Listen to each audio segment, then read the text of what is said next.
Hello दोस्तों, नमस्कार।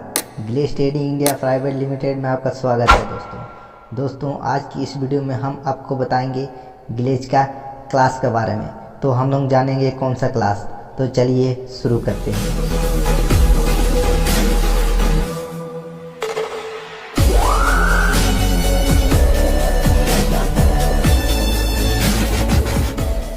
तो दोस्तों, आज का क्लास है psychology of the guest and future of direct selling marketing. दोस्तों, मेहमान की मानसिकता को दूर करना, सीधा बाजार के भविष्य बताना। दोस्तों, हमारे कंपनी में जब कोई गेस्ट इस काम को देखने आता है तो ऑफिस में उसका सेमिनार BEC प्रेजेंटेशन दिखाया जाता है। तो उसको कुछ भी समझ में नहीं आता है और सेमिनार को देखकर उसके मन में बहुत सारे सवाल होते हैं। तो उन सारे सवालों का जवाब उन्हें साइकोलॉजी में मिलता है। इस क्लास को हमारे डायरेक्टर साहब ने 2 भागों में बांटा गया है। पहला है साइकोलॉजी ऑफ गेस्ट, दूसरा है future of direct selling marketing. तो सबसे पहले हम लोग जानेंगे साइकोलॉजी। तो दोस्तों, ये एक सवाल है। साइकोलॉजी ग्रीक भाषा का हिंदी रूपांतर शब्द है दोस्तों। ये अंग्रेजी के 2 मेल शब्दों से बना है। जैसे कि पहले है साइको प्लस मन, लॉजी प्लस विज्ञान, दोनों को मिला के साइकोलॉजी कहते हैं दोस्तों। तो इसका हिंदी शब्द है मानव विज्ञान। तो सबसे पहले हम लोग जानेंगे साइकोलॉजी किसे कहते हैं। अब ध्यान से इस क्लास को अटेंड कीजिएगा या ध्यान से देखिएगा। तो हम लोग जानेंगे साइकोलॉजी किसे कहते हैं। किसी व्यक्ति के शरीर के हाव भाव को देखकर उसकी मन की बात को जान लेना साइकोलॉजी कहते हैं। एग्जाम्पल, जैसे कोई व्यक्ति उदास होता है तो हम उसे बिना मिले या पूछे दूर से ही देखकर समझ जाते हैं कि जरूर कोई परेशानी है, या तो उसके घर में कोई मर गया है या किसी बात को लेकर दुख है, तब तो वो उदास है। और वही किसी को खुश या उसके घर के खुशी मानते देखते हैं तो पता चलता है कि कोई उसका घर में मर गया हो, कोई जन्म लिया हो, तो इसलिए वो खुश मना रहे हैं। तो उसको देख के पता चलता है, उसे ही साइकोलॉजी कहते हैं दोस्तों। तो दोस्तों, हमारे कंपनी के डायरेक्टर साहब ने जब इस कंपनी की शुरुआत की थी तो उन्हें 10 लोगों का रेशियो लिया था। 10 लोगों में से 1 था खामोखा, 3 सलाहकार और 6 डायरेक्ट जर्निंग। तो हम लोग सबसे पहले जानेंगे खामोखा किसे कहते हैं। तो दोस्तों, ये क्लास को थोड़ा जल्दी में आपको बताना चाहेंगे। खामोखा किसे कहते हैं? जो इंसान बड़े से बड़े और अच्छे से अच्छे कामों का कमियां निकाल लेते हैं, उसे खामोखा कहते हैं। जैसे कि दोस्तों, एग्जाम्पल शादी या फंक्शन के बारे में। दूसरी बात यह है कि जब आप बड़े चाव से अपना पैसा लगाकर बाजार जाकर अपनी मनपसंद कपड़ा खरीद लेते हैं, उसी कपड़े को पहनकर जब घर से बाहर निकलते हो तो रास्ता में आपका कोई दोस्त मिल जाता है और बोलता है, अरे भाई, ये कौन सा कपड़ा पहने हो तुम, बिल्कुल तुम पर अच्छा नहीं लग रहा है। और फिर से आपका 2-3 दोस्त मिलता है और वो भी कहता है, आपके कपड़े का बुराई करता है। तो दूसरी की कमी बताने से आप अपने कपड़े को तो बड़े चाव से खरीदे थे पहनने के लिए। क्या वो कपड़ा आप खोल के रख देंगे घर पे? नहीं ना दोस्तों। तो दोस्तों, आप एक बात हमको बताइए, आप अपने लिए जीते हैं या दूसरों के लिए जीते हैं? ऑफकोर्स कि आप अपने लिए ही जीते हैं। अभी हम लोग जानेंगे सलाहकार किसे कहते हैं। किसी काम के बारे में जानकारी या लेना या देना, उसे सलाहकार कहते हैं। सलाह लेना अच्छी बात है या बुरी बात है? सलाह लेना अच्छी बात भी है दोस्तों और बुरी बात भी है। तो अच्छी बात कैसे और बुरी बात कैसे? तो चलिए आगे देखते हैं। आइए उदाहरण समझाते हैं आपको दोस्तों। जैसे राम अपने पिता से सलाह लेता है और श्याम पत्नी से और मोहन दोस्त से। तो दोस्तों अभी हम देखेंगे राम। राम नाम का एक व्यक्ति है दोस्तों। जब राम सेमिनार देखकर जब बाहर निकलता है तो बहुत खुश होता है और अपने अपलाइन को कहता है कि काम तो बहुत अच्छा है, मैं ज़रूर करूँगा, पर इस काम को शुरू करने में पैसा लगते हैं, वो मुझे घर जाकर पिताजी से लेकर आना पड़ेगा।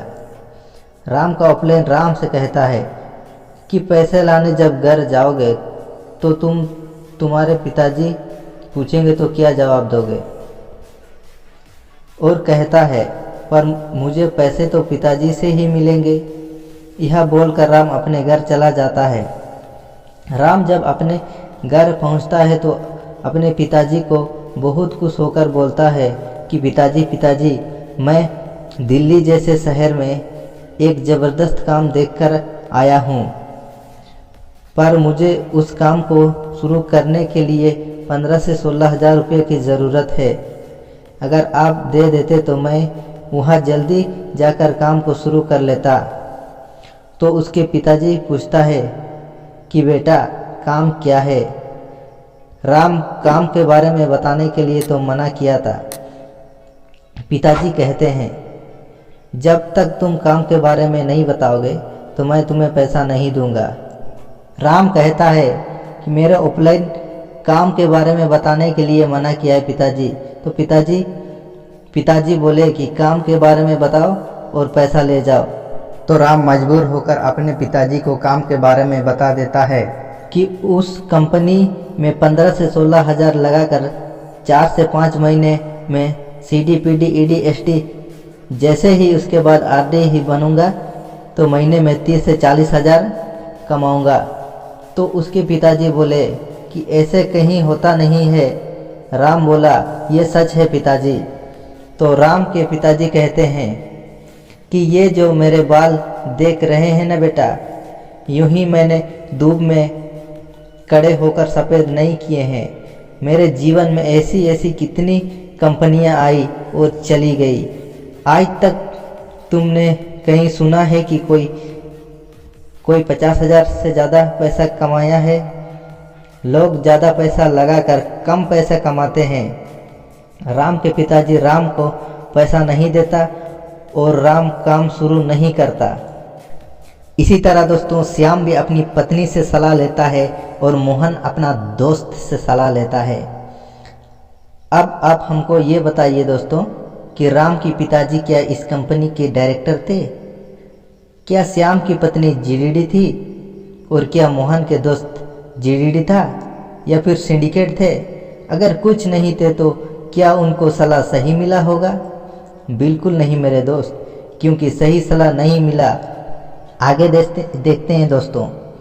अगर कोई फिल्म को बनाने में 2 या 3 साल लगता है और जब वही फिल्म सिनेमाघरों में लगता है तो आप उस फिल्म को 2 या 2.5 घंटे में देखकर अपने घर चल जाते हैं। तो आपका कोई दोस्त रास्ते में मिल जाता है और वो आपसे पूछ देता है कि आप कहाँ से आ रहे हैं। तो आप बड़े खुश होकर जवाब देते हैं कि मैं क्या बताया यार, मैं बहुत ज़बरदस्त फिल्म देखकर आ रहा हूँ। तो फिर आपका दोस्त आपसे पूछता है कि मुझे भी बताओ फिल्म में क्या कहानी थी। तो आप उसको पूरी फिल्म 2 से 5 मिनट में सुना देते हैं। क्या आपका दोस्त पूरी फिल्में समझ जाएगी? जबकि आपने उस फिल्म को 3 घंटे देकर तथा पैसे लगाकर फिल्म को देखे होंगे। आपके दोस्त को पूरी फिल्म समझने के लिए फिल्म को देखनी पड़ेगी 3 घंटे समय देकर। उसी प्रकार आपको अपने काम के बारे में किसी को बताना है, उसको सेमिनार BEC प्रेजेंटेशन दिखाना पड़ेगा दोस्तों।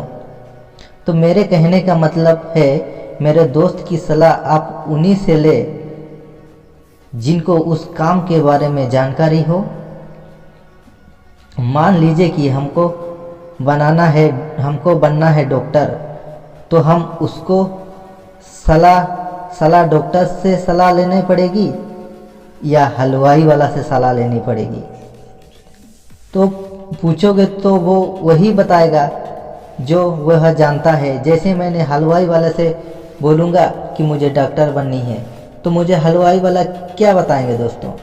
हलवाई वाला वही बताएगा, तो डॉक्टर मत बन। अगर किसी को गलती से गलत सुई डाल दिया, अगर वो आदमी मर गया तो तुझे जेल जानी पड़ेगी। इससे अच्छा कि तुम मेरे पास रोज सुबह आना, मैं तुम्हें जलेबी और समोसा बनाना सिखा दूंगा। रोज के तुम 500 कमा सकते हो। पर उस हलवाई को ये नहीं पता कि अगर समोसा बनाते समय गरम तेल आँख पर गया तो डॉक्टर के पास जाना पड़ेगा। अगर हमको इंजीनियर बनना है तो आपको इंजीनियर से सलाह लेनी पड़ेगी। ठीक उसी प्रकार अगर आपको इस कंपनी में सफल होना है तो उन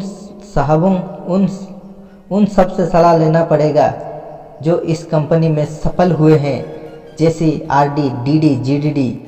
वही बना सकते हैं जो उस कंपनी में खुद बने हुए हैं। तो मैं आपको यह बताना चाहता हूँ मेरे दोस्त कि आप सलाह उसी से ले जिसको काम के बारे में जानकारी हो। उससे कभी भी सलाह लेना नहीं जिनको काम के बारे में जानकारी नहीं हो। तो अभी देखते हैं 6 डायरेक्ट ज्वाइनिंग यानी कि जो काम को देखने, यानी कि सेमिनार, बीईसी प्रेजेंटेशन देखने के बाद वो बिना किसी से सलाह लिए, राय मशवरे किए काम को शुरू करता है, वो डायरेक्ट ज्वाइनिंग कहलाता है। जो खुद अपने ऊपर निर्भर यानी कि सेल्फ इंडिपेंडेंट होता है, ना किसी दूसरे पर वो अपना डिसीजन खुद लेता है, तो उसे डायरेक्ट ज्वाइनिंग कहते हैं। दोस्तों, मेरा तरफ से कुछ गलती हो रहा है तो दोस्तों अपने तरफ से सुधार करने की कोशिश करें। धन्यवाद। इससे आगे आपको नेक्स्ट वीडियो में बताएंगे दोस्तों, यानी कि दूसरा पार्ट। तो इस वीडियो में आप बने रहिए।